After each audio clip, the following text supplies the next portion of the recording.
This is the Chasing Tomorrow podcast with Joe Gagnon. We bring you captivating conversations that will inspire all of us to go after our own version of a high-performance life. Welcome to the Chasing Tomorrow podcast. Today I have a fantastic guest with me, Scott Curran, and I think you're going to love this conversation. Scott's one of those guys who, first, I think he has an elegant answer to almost every question we've already talked about in some pre-conversations, but he's got a really deep point of view about topics that should matter to all of us. When he founded Beyond Advisors, his goal was to help what people would call as philanthropists or the non-government entities, private sector leaders who are going to build and design organizations to make impact. And so we'll have to define what impact is, because of course, that is something that we want it to be positive. He spent time with the Clinton Foundation, about 10 years. So there's probably many stories, some of which he could tell, some which he couldn't, about what that was like. But he's dedicated himself to, I think, being on the good side of history here. We all live lives of where we have good intent in our heart, but sometimes our actions don't follow through. Scott's a guy who actually has turned his intent into action.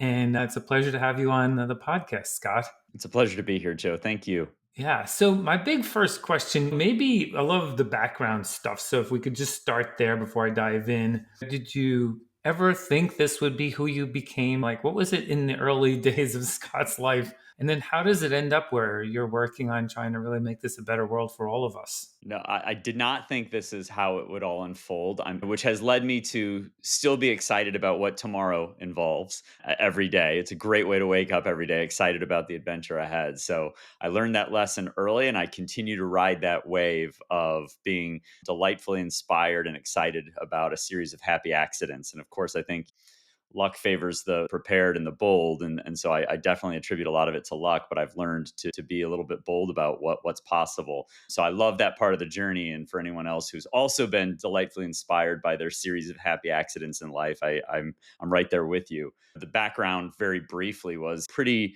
straightforward.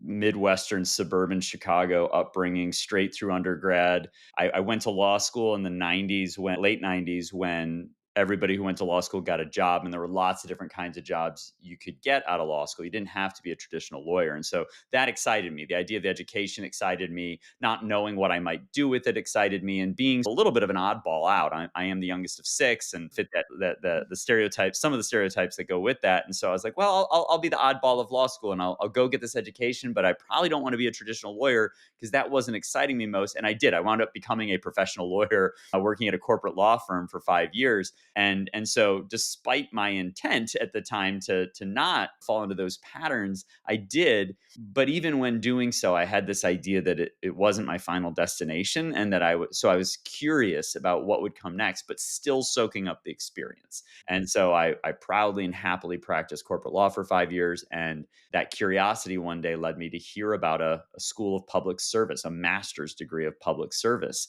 that was recruiting for its first class, the inaugural class at the University of Arkansas Clinton School of Public Service. And I literally just gave it a Google after hearing about it on the news, opened the application, even started filling it out, realized that it needed a test score I didn't have. And so put it down. And my then fiance was like, well, wait, why don't you email him and see if a law school transcript would suffice? Longer story short, it did. And I didn't think I'd get in. And if I got in, I didn't think I would go. I got in and I went, and that pivoted my life and my career out of corporate law, back to school at the ripe old age of 30. And I wound up as an intern a summer later at the new and growing Clinton Foundation, not doing legal work, doing entry level philanthropic work. I was mostly surrounded by late teenagers or early 20s interns, and had this series of happy accidents that led me into a program development role in the Clinton Foundation. And then in the middle of that role, our CEO, who was by default the general counsel, one day had walked past my doorway, and we knew each other, and he backtracked into my door,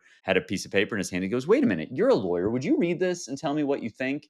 And I always cite that moment and that day as the one where we, quote unquote, accidentally started the Clinton Foundation legal department as a team of more than one person. And 10 years later, I left as general counsel with an in-house team of 16 and a global network of major outside law firms, many of which are very well known within the big law world. And I had this incredible decade of experience serving a international operating charity with 4,000 people in 40 countries and 35 US states, working on more than a dozen different initiatives that ran the gamut. And it was a rocket fueled ride. And then for the past 10 years, I've been a consultant, effectively doing the same thing for similar types of organizations. So the through line has remained steady, and then the cast of characters has changed. But that's the 25-year career in a nutshell. Wow. I think that idea about luck, I always love the two sides of that. It's where opportunity meets preparation. But I always think about luck versus good fortune, luck being a little more random, good fortune being earned.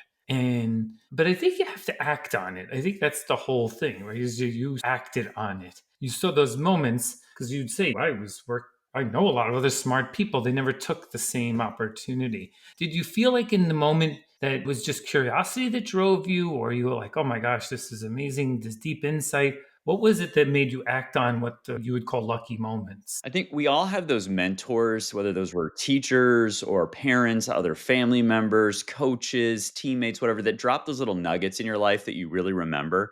And one of them goes exactly to the point you made, which is when I got into the Clinton School and I was thinking of going, it was really unusual as a fifth year corporate lawyer, where you're finally seeing a horizon of a future career where you know what you're doing. Because first couple of years of practicing law, you really don't know what you're doing. You're learning how to practice, and it's called the practice, not the perfection on purpose. It is presently a human-led endeavor. But when I was leaving, one of the partners from the firm, one of the guys whose name was on the door, came in and sat down and just said, he offered me a couple nuggets. He said, one, I'm really proud of you and I'm excited for you. And that was reassuring and reinforcing, because a lot of people in that situation are sometimes disappointed that an attorney that they had spent so many years investing in and training, who they were finally getting the work they were hoping for from, is leaving the firm. But he's like, I'm really proud of you and I'm excited for you. And there's always a home for you here. And he said, I just wanted to say something good for you, because most lawyers are risk averse, which is why many of them became lawyers. They didn't want to run a business. I was at a corporate law firm, so the clients were businesses. And he said,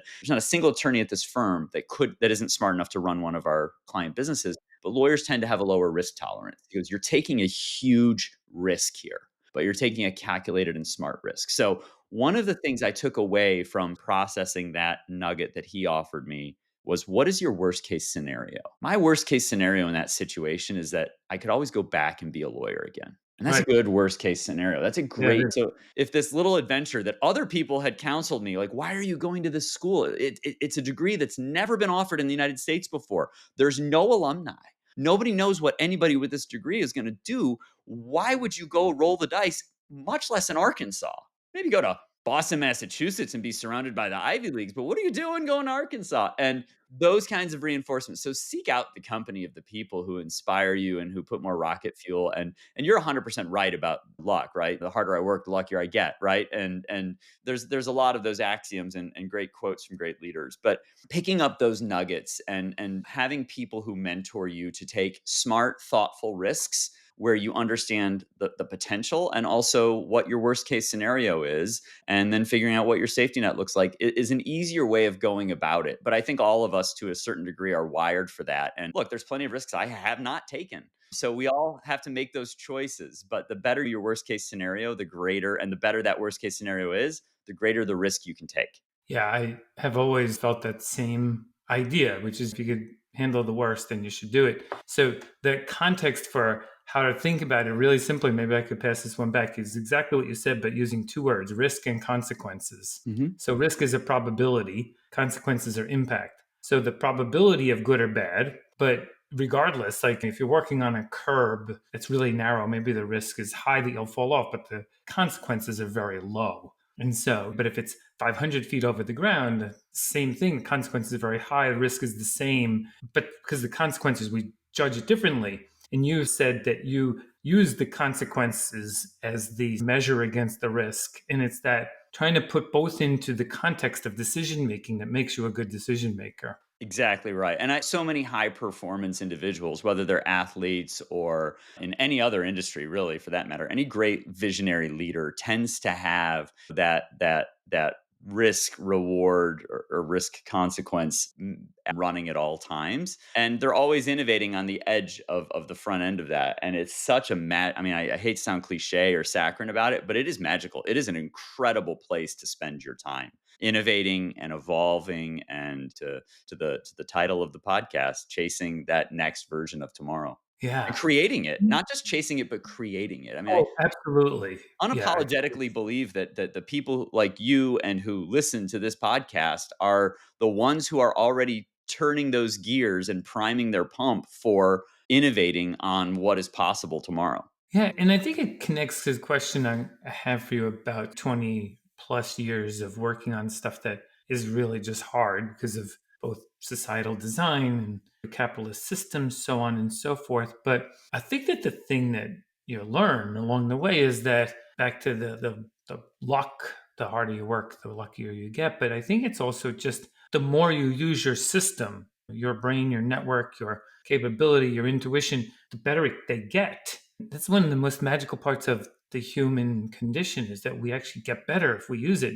Everyone always thinks of failure and fatigue as markers of negativity, but they're really markers of growth. And so if you factor Pattern that into recognition pattern yep. recognition and repetition produces results. Anybody who's ridden a bike, gone to a gym, run any distance knows pattern recognition and repetition produces results. I was just teaching over the weekend at a mastermind level course, and we talked about it, and I said, "If you went to the gym for the first time and you did every single exercise possible in the gym using all the equipment, would you be healthy or strong?" And everybody, no, of course not. What would you be? You'd be exhausted, sore, probably injured, right? It's not what you do one time, no matter Right. how grand that one time may be. It's what you do in little movements every day over time in pursuit. And we often forget those things, but those are baked into the psyche of high performance leaders and endurance athletes and everything. Is like some run is better than no run, right? One a workout is better than no workout. And so pattern recognition and repetition produce results. This is also true in a highly regulated, tax code driven, not terribly excited to most people outside of the industry, 501(c)(3) nonprofit. The same principle is at work 24/7, 365 in the nation's 1.8 million nonprofits. So this is what I get excited about is this pattern recognition repetition can truly be found almost everywhere. So yeah. So let's talk a little bit about the Beyond Advisors, the work that you did leading up to. We'll come back to the Clinton Foundation in a minute, but you use this word impact a lot. If you go to your website, it's all about impact, impact, impact. How do you guys define impact? Great question, and a very relevant question for the day. So I use the word the phrase social impact as an umbrella that covers all doing good in and across any sector, including but not limited to government. I've not spent any time in government. I don't spend time now in government, but of course, government service and professional public service, whether elected or not, is an important part of that. But that's not a primary focus. I just want to say that is a fourth leg of the stool. But I teach a law school class. We're on day one where I define what is social impact. And I put social impact on the top of the whiteboard with three pillars underneath it. On the left side of the board, I put nonprofits slash philanthropy, basically any 501(c)(3) organization. And then on the far right side of the board, I put the private sector writ large. Everything that fits in the private sector. In the middle, I put social enterprises. And I say social impact covers all the work across this spectrum where anybody is endeavoring to do good. That is the most basic definition. It's anywhere anybody's trying to do good in the world across nonprofits, for profits, social enterprises. And then of course the cousin of government is always over there. Should always be working in the public interest. It's why it's there, it's how it's designed, it's how it's supposed to work. Putting all commentary about the environment of politics these days aside, that government is there to serve. If you like driving on highway systems, if you like flying where the FAA is regulating traffic patterns and not leaving it up to the private sector to just get up there and figure it out. If you like clean water and healthy food and drugs that are regulated, then you love government. I know I do. Now, of course, there's variations on how much we love and how far we want them to go, and those are all good and fair considerations. But I always say that one's just by design there to help us all live happy, safe, healthy lives. So nonprofits, for profits, social enterprises in the middle, which are hybridized entities. If you're doing good in your work, you are part of the social impact ecosystem. That's cool. Teddy Roosevelt said that when asked what's the purpose of government, he said to serve the needs of the people. And that's what you outlined, right? And it is in the collective because as an individual, our ability to serve each other's needs is harder, but in the collective, we can do that. To your point, the FAA or the FDA or the Defense Department, we need it done collectively. And we need focus on it both to make it better and also to serve more. Yeah, and it needs people like this, people who are forward, positive, innovative, to remind everybody else, our friends and neighbors, whether we agree with them on politics or not. And I think that's a fun, fair place to be. And I love those conversations as much as anybody. The fact that I worked with multiple former presidents across party lines causes some people to assume I'm involved in politics. I am not. There's a difference between politics and service. And politics is the way some people get the job in elected service. But I think the rest of us can have great conversations about that positive, optimistic view of what's possible when we work together. And so I do believe that's part of the public service, whether it's elected or not,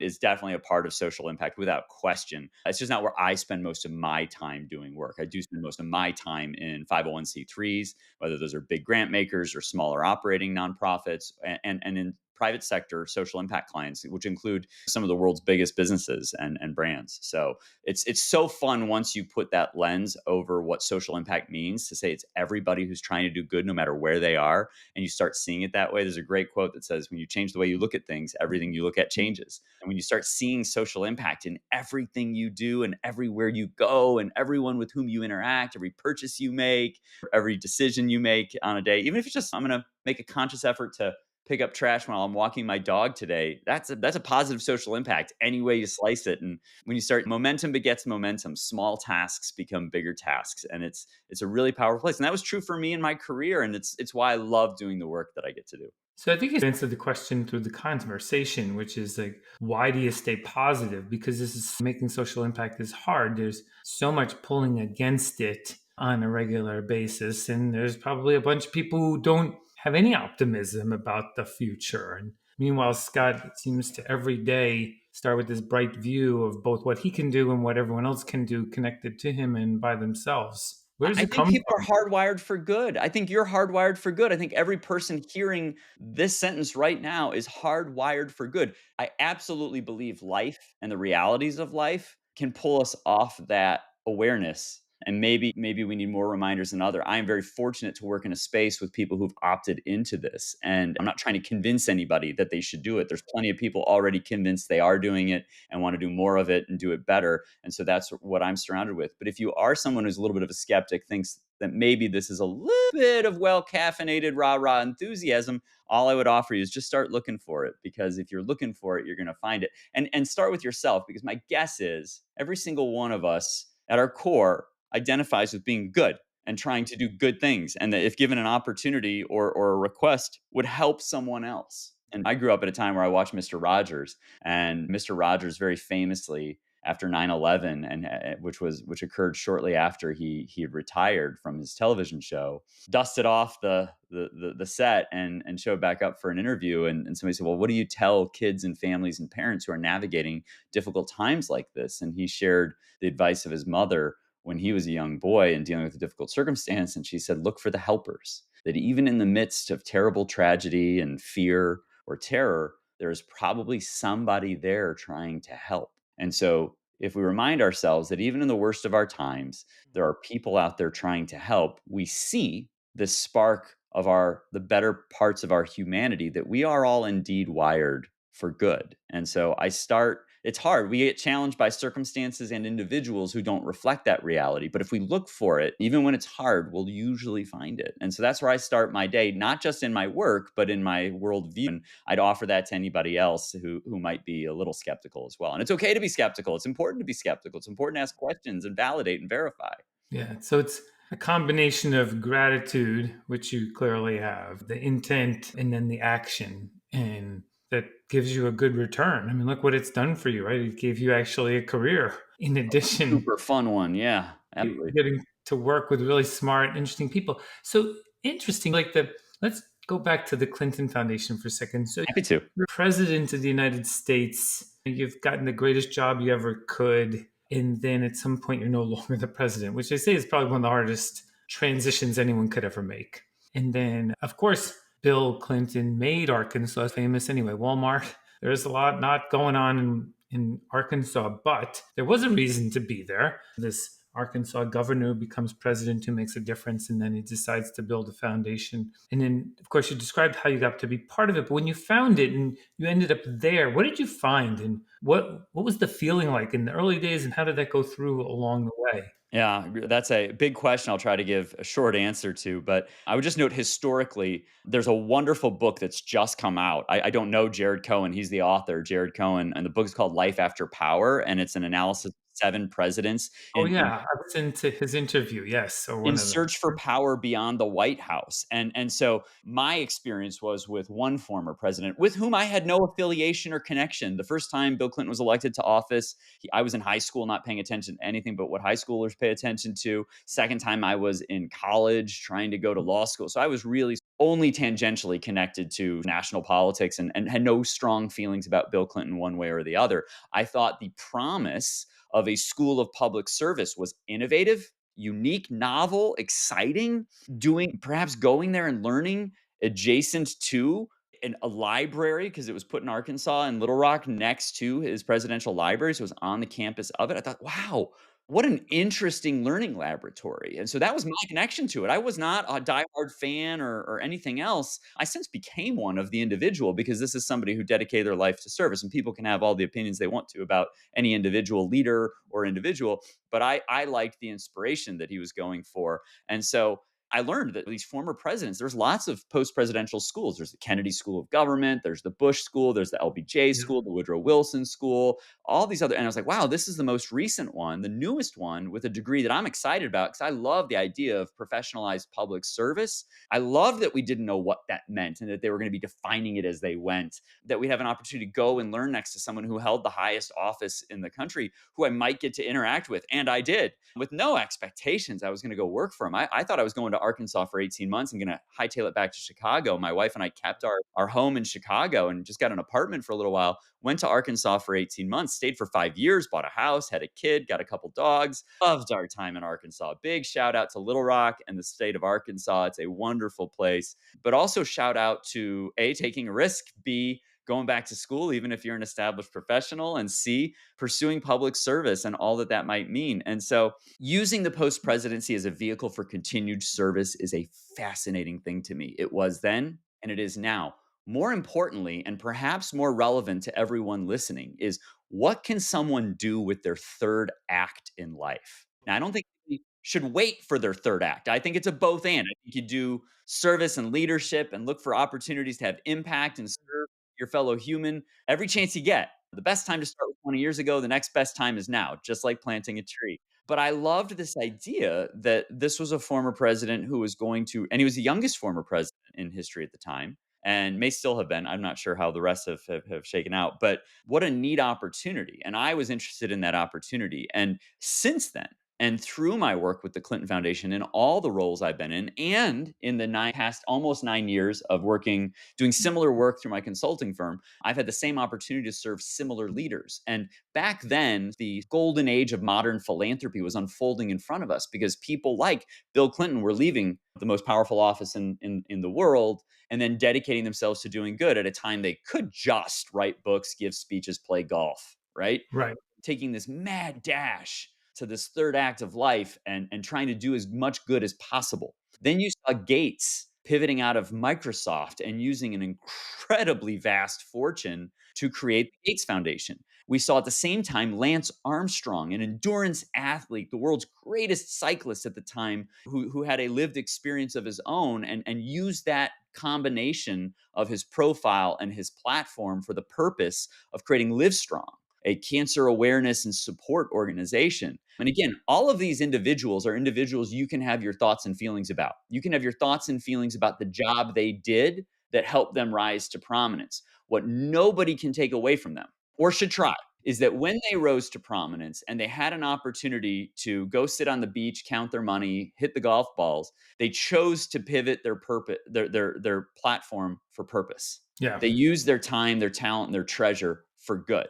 And That excited me and continues to excite me because we've seen since the early 2000s myriad examples of this in almost every industry. These people, and it's not just men, it's Oprah, it's Sarah Blakely who created Spanx, it's every Tom's Shoes. It's this one for one model that Tom's Shoes pioneered that is now proliferated. It's these commercial co-ventures where a portion of proceeds goes to support, pick your organization, right? Where you feel good about a purchase because the purchase does good on the back end. This has proliferated and it's happened as a result of people who have pivoted their focus and attention to good. And that is so exciting. It was exciting then, it's exciting now. And then seeing those people come together and create Right. what we called at the Clinton Foundation partnerships of purpose that transform lives and communities from what they are today to what they can be tomorrow. Tomorrow, chasing tomorrow and what is possible tomorrow. Boy, I is that love a that. carrot worth pursuing. Of course, it's when we have positive stories, we feel better about the potential, right? And you start to see it does take just one, right? And that can create the snowball effect. More copy in that way. We're really good at copying as humans, aren't we? And of course, I'm wearing a Patagonia shirt, and Van Schrenard, he created a company that they didn't really want, and he creates this mega impact organization and then gives back and the Turned it connection. into a nonprofit. Could have sold it, could have, but it's turned it into a nonprofit. Newman's Own, Paul Yes, Newman, created a right. food company. He had some salad dressing and pasta sauce he thought was pretty decent, his friends liked, and it is a wholly owned nonprofit, just like Patagonia is now. It is just a nonprofit. The business is a nonprofit, which it doesn't have to be, but that's an extreme example that people are familiar with. Fair enough. No, it doesn't have to be, but at least these things are happening, right? This Yeah. is when you think about the work you're doing. I was at an event recently with a bunch of philanthropists, and they were getting together because they were trying to figure out what to do. And one of them characterized his thinking, what I guess he had been told also, is that in the beginning of our lives, we learn, in the middle of our lives, we earn, and then we return. Back to your point, right? Which That's is one that model for sure. yes, and we should do that throughout. There isn't a reason that we have to wait. But if we do it minimally, at least that, then we're starting to potentially put these resources back in our system, right? Because it's not that there's a shortage of resources on the planet, right? This is actually a distribution problem on the majority, right? Where it's either isolated or not available, or some have too much. We fight for resources because we still think we live in a world of scarcity, not a world of abundance, because that's really where we are. It's what we've done. And so as you do your work in helping, like what are some of the key ways that you help people who want to move in this direction? Some lessons we can all take away and act on. Hey guys, Joe Gagnon, host of the Chasing Tomorrow podcast, and this episode is brought to you by OneUp Health. OneUp Health is a modern cloud data and interoperability platform that makes it easy to acquire, store, and share data between payers, providers, and patients. I hope you enjoy the episode. Sure. And at the highest level, I'll just say this: success leaves clues. And that's not a personal quote. I think I got that from Tony Robbins or some other guru, which is Yeah, success yeah. leaves clues. And there's no trophy for the struggle. That is mine. But like there is no trophy for the struggle. So borrow the successes of others. Like we don't have to reinvent the wheel to start doing good. And so I would say, look, whether you are an athlete with Instagram following or an industry following or sponsors and boy, there's a whole world of athletes who are doing good with something we are uniquely skilled at helping them do. And we've worked with Olympic athletes and professional athletes alike who are putting social impact riders on their corporate affiliate deals and saying, hey, for all you pay me, I want you to put another buck either in my foundation or this towards this cause or something else. And even just having that influence and conversation with your new corporate sponsor shows them how you're different from their other stable of athletes and different from and it moves them further down that line towards the Newman Zones and the Patagonias to say, hey, we're seeing with our influencers, our athletes, our celebrities, our actors, whatever they may be, this desire to do good while doing well for themselves and helping us sell more product. And by the way, that's a virtuous cycle. Everyone wins, nobody loses, and we move the needle towards that more perfect union we love living and working in that has made our successes possible. So whether you're that athlete, whether you're a CEO, or whether that's a startup or a Fortune 100 org, or whether you're a leader of a nonprofit, success leaves clues. There's others doing this well. You probably already know who they are and admire and respect them. And again, going back to the people want to help theory of the case, ask them if they'll help you do more good better. And if they say no, call me. I'm not looking. We have a very busy client list right now, so I am not looking for necessarily for more work. We never say no to helping someone. I'm happy to explain, but the point of asking them or me or anyone else who's doing it, and the point of Success Leaves Clues, is there's a framework for seeing how this is being done well in any industry for any individual. And there's no need to reinvent it or discover it on your own. If that's part of your journey, cool, high five, good luck, can't wait to see what you do. But if you want to hit the ground running, speak to and ask for help from those whose success you want to emulate. That applies across the board. If you have your own nonprofit, if you have your own family foundation or think about creating one, it's a highly regulated space. There's absolutely a framework and a pattern and a success path that can be followed. I wish I could tell you I have this today to offer, but I'm working on a book. It's probably a year or two away. When that's available, I'll come back on the podcast if you'll have me and I'll share that, Yes. because it is this framework and this toolkit Yeah. that has supported people like that and like those I've worked with, because I didn't create any of it. I observed it and curated it. So, and because I'm very busy in my consulting life, I can't give it away or share it with Yeah. Sure. everyone. Yeah. I'm not trying to build a mega firm. And so the best way to give that away is in a book that people can get from their library. And I'm working on that. But Success Leaves Clues. Start where you are with what and already do. Innovate there on that adjacent possible of what you can do next to do more good in your life and or in your work. Please keep both of those in mind, life and work. If you are a leader of an organization, a larger organization, whether that is a business, a nonprofit, or maybe an association, or maybe a running club or a cycling club or whatever else, ask what we can do to have a positive impact on this weekend's run or ride or at our next event. If you're a sponsored endurance runner, my wife is very good friends with a very well known ultra endurance runner, and she incorporates good into all she does. And when you just even advance the conversation, even with just your peers and your friends and your colleagues, it will open up. There's so many people from major organizations that you would think that already do tons of obvious good, where their eyes get bigger and their worldview gets wider when they're like, I knew we were doing some of these things, Yeah.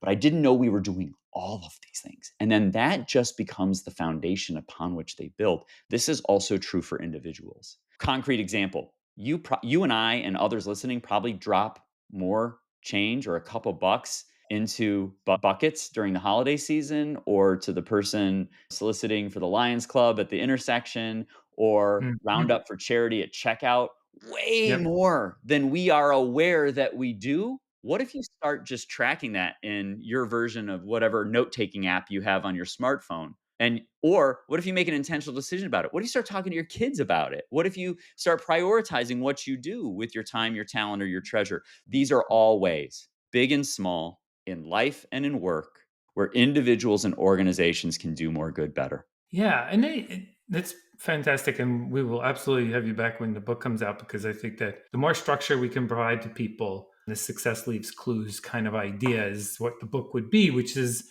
yeah, we are building on the tops of the shoulders of others who have taken and explored and maybe took one step and we take the next. I like this idea, this intention at a family level. Sometimes we don't think about it, but you could just say, look, we want to donate $100 a month. We could all come up with $100 a month and make it a family discussion. Say, okay, each month someone can pick which charity or organization or whatever we want to give, even to a family, right? I mean, just do something. And if you don't set the goal, then it never happens. But if you set the goal, at least even if it only happens 6 times out of the year, I think if we all did that, the kind of impact we can make. And so sometimes it's actually raising the level of the dialogue to the level of action. It's not like we don't have good intent or could not. And if it's not 100, maybe it's $20. I mean, it's not. It doesn't have to be a material amount. It just has to be the consistency and the intention, right? And the process, what are you doing with your family or your friends or your running group or your cycling group? If you say, hey,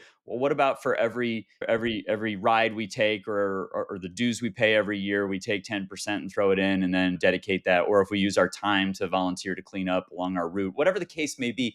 The wiring that happens, especially among children and families, right? Because Bill Clinton always says it doesn't take long to live a life. And I think the years tend to go faster the older we get. And to leave your true legacy as being one of sharing and creating an awareness of the opportunity to do good with those resources alone is a worthy endeavor for any leader and any family member. And staying in the context of family, to say it matters to us and it matters to our future and this family, that we do our best to do good in whatever way we do. And if you have, to your point, a very good one, whether it's a lot of money, a little money, maybe that's a lot of money for your family, which could be a little money to others, or just your time. What are we going to do Yeah. as a family to show up? Once a day, once a week, once a month, once a year. You could wait till the end of the year. You could say any number of things about, I'm not going to round up for charity every time and we're going to save the money. And at the end of the year, we're going to donate it to the cause we as a family care most about, or split it up among those causes. Or we're going to round up every time at charity or at checkout for charity, every time we get that little option presented to us on the keypad. And we're going to keep track of all the organizations we support. We're going to celebrate that as family. You can go any direction you want to and just feel even better, create greater awareness. Or maybe it's just, we're going to learn about each organization we're presented with the opportunity about, to see the kind of work they do, the problem they solve, why they exist, and what we can do to help be part of the solution without giving a penny away. You can still elevate that awareness. Isn't that an amazing legacy? And if you're a leader of an organization and you tell your team, because people are hardwired for good and they want to show up and work with people and in places that care about making the world a better place more than ever. And that is absolutely true of younger generations, but it is not exclusive to younger generations. I know 70 and 80-year-olds who've been living this their whole lives and leading organizations with this deeply embedded in it.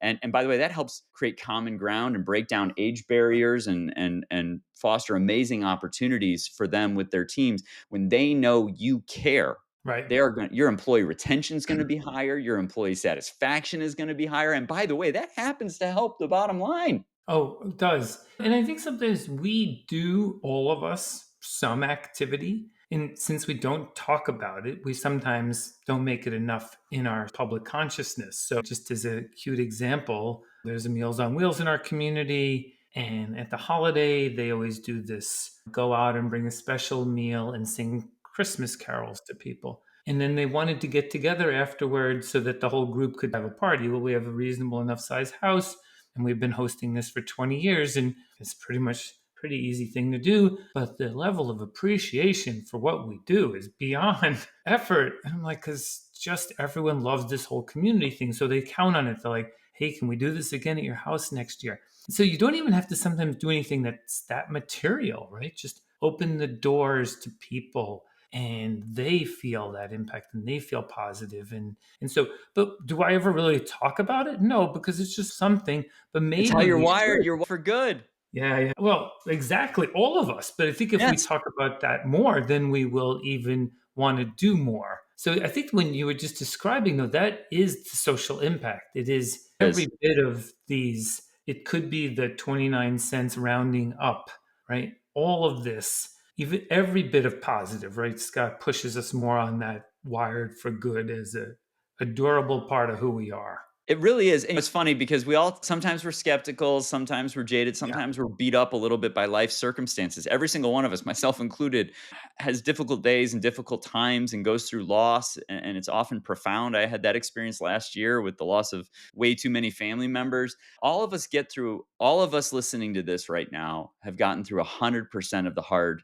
times in our life to date. And we probably did it with the help of others. So again, it reinforces that there's this safety net there, that we're ultimately, as this species spinning on this blue marble through space, there's a lot of challenges, there's a lot of problems. But as Einstein said in his words of work, the last one was, in the middle of difficulty lies opportunity. And if we just know that that is there, that even in the middle of difficulty, there's probably going to be a helper, even if we're the recipient of that help, that's a little reassuring to me in a world where we are facing our share of challenges and difficult times. The reminder we've gotten through 100% of the tough days, tough workouts, whatever it may be, and we'll get through this one too, is important. But knowing that we can make a big impact through a little bit of effort, or something that to us feels like no effort at all, is amazing. And even the skeptics, once they do that closed eye exercise of thinking through and how they show up in the world, and might feel a little hokey. It's okay if it does. But one of my favorite quotes, not mine, is nobody follows a pessimist. Right. Oh my gosh. People Yeah. love optimists. We might think Mr. Rogers is a little hokey, but don't we love him?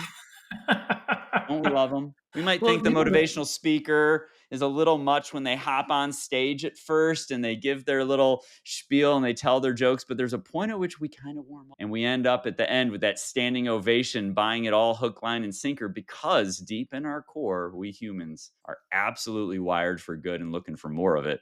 Yeah, and that is the part of, look, I mean, if you think about your own life, I think about my life. It's like, where do you want to live it, right? I think they've been doing more and more research on that. Mindset has a very deep effect on longevity Hmm. and health span. That the better that we think, regardless of our circumstance, the more positivity we bring to it, even in the struggle, just as the acceptance of what we do. That's the same thing, which is that sometimes these people on stage or in other ways, it's reinforcing, it's pulling out that biochemical property inside us that is happiness drugs and the love drugs and all that. And so when we put ourselves there, which we can do through gratitude, with mindfulness, with even just breathing, right? Take a second and reset your nervous system with some deep breaths. We can, and then to your point, like there's a lot of really goodness out there that we can copy, we can become like, regardless. I mean, look, Bill Clinton went through some pretty tough stuff and he still ends up on the good side of history here, right? And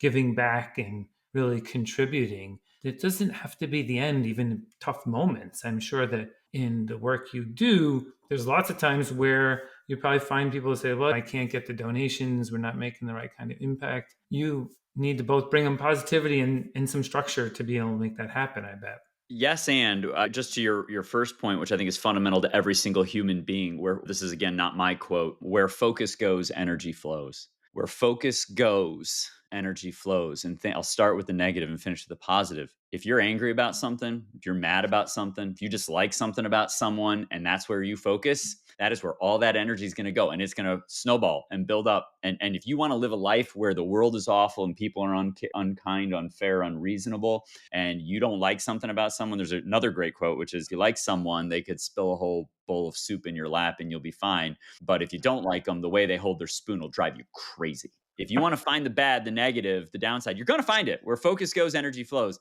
And by the way, Yeah, all of us have bad moments, myself sure. included, usually daily. But like to your point, that mindfulness moment, the reset, the deep cleansing breath that just slows the nervous system down for a second. Even if you stay focused on the negative part of it, but you feel better because you took the breath or second or say, I need to go for a walk, I need to reset, whatever it is, that is so real. You know that better than anyone. Your audience knows that better than anyone. All the people who are wired towards physical and mental health and well-being know this, because we've all had bad runs or bad rides and wind up in need of just saying, okay, well, it was better than nothing, and the next one will be better, but I'm just going to take a minute and I'm glad I did it. And that's real. But if you want to look for the good stuff, you're going to find that too. And everybody's welcome to have whatever insights they want to, and thoughts and feelings or conclusions about any leader in the world. Any leader, it's universal and applies across the spectrum. And but if any of us were judged solely by our worst day, our worst moment, our worst decision, or the worst thing that defines us, I don't think any of us would get out of bed in the morning. And so I don't think any Yeah. of us want that.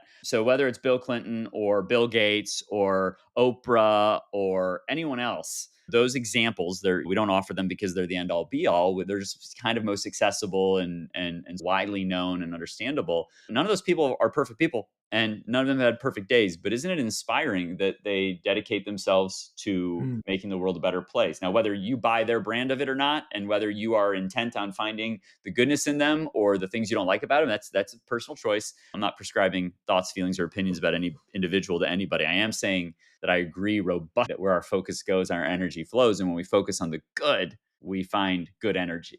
And I think the Yeah. world needs that now more than ever. We are not polar Mm. opposites. We are not people who are here to battle and war with each other. We're all trying to get through this thing called life together. We're not here for very long, and we're all on the same planet. And so boundaries and borders and differences and the things that we can reasonably disagree on are important, but what we share in common, and the common pursuit of whatever you want to call it, life, liberty, and the pursuit of happiness, a happy family and life and career, we do share those things in common, because I think most of us want those for ourselves despite the things we might disagree on. Yeah, I think that there's a lot of very simple lessons that sometimes we miss. When I spent a lot of time traveling around the world, every place I went, I fell in love with what they loved. And all of a sudden I was their friend. And I was like, oh my God, this is amazing. And I think if you can connect with people about what's important to them, we can certainly get to a place, even on a global scale, where we can be in harmony with each other. I think that sometimes our language gets in the way. I keep working on this idea that failure is growth. Failure is seen as something negative, but in fact,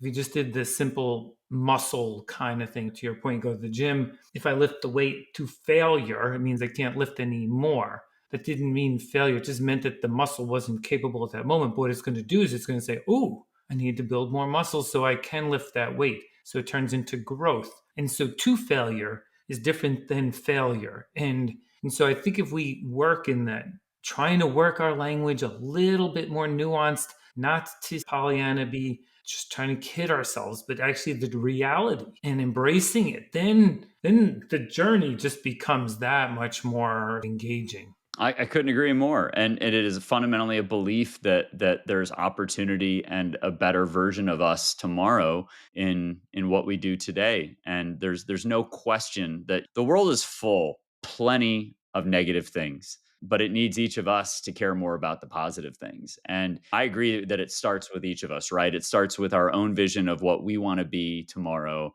how we're going to get there through the choices we make today. There's a great quote that says, "We don't rise to the level of our goals, we fall to the level of our systems." And there's variations on that, but it's such an important reminder. And I unapologetically believe that that vision drives mission, and where focus goes, or where focus goes, energy flows, and that goal setting really, really matters. And I'm a devotee of smart goal setting, and I follow all kinds of productivity gurus and others who do New Year webinars on smart goal setting or smarter goal setting, depending on what your choice of acronym is. And I believe all of that stuff really, really matters, because I think it's what wires us to keep going when we run into failure of any kind.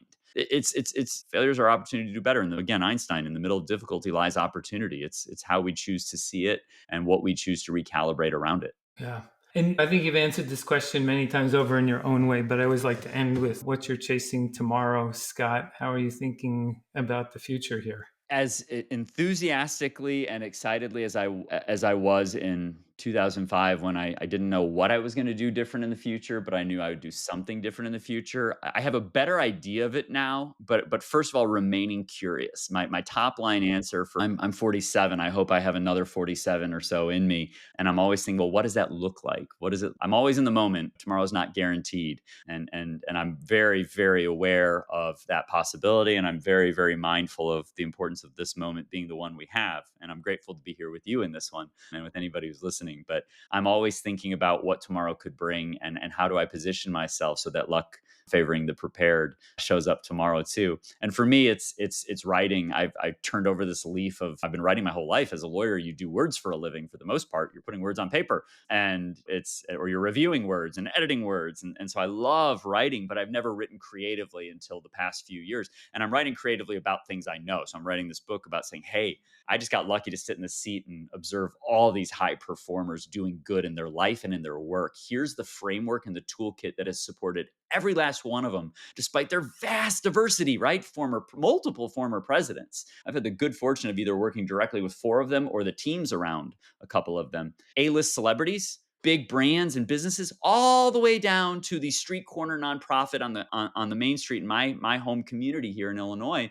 A house spouse created this nonprofit out of this experience she had on a trip once, and it's become its own global juggernaut. They all share the same framework and toolkit in common. And the better they know it and are tuned into it and have access to the toolkit that supports it, the better success they've had. And so I'm writing that book first, and I'm working on that one right now. And then I've done a couple other creative projects that have been inspired by my experiences. And I don't have a clue whether they will ever see the light of day, but I love spending time on it. And so turning over this new leaf and exploring this creative space, and feeling like I'm back in, not just back to school again. I feel like a freshman in high school again, both nerve wracking and daunting and syndrome filled and possible I may fail, but it is also full of potential and opportunity. And there's that great quote that says, what if I fail? Oh, but what if you succeed? And I don't know which direction it's going to go, Amen. but that's what keeps me focused on tomorrow. Well, I think we could talk for a week straight. You're amazing. Your energy,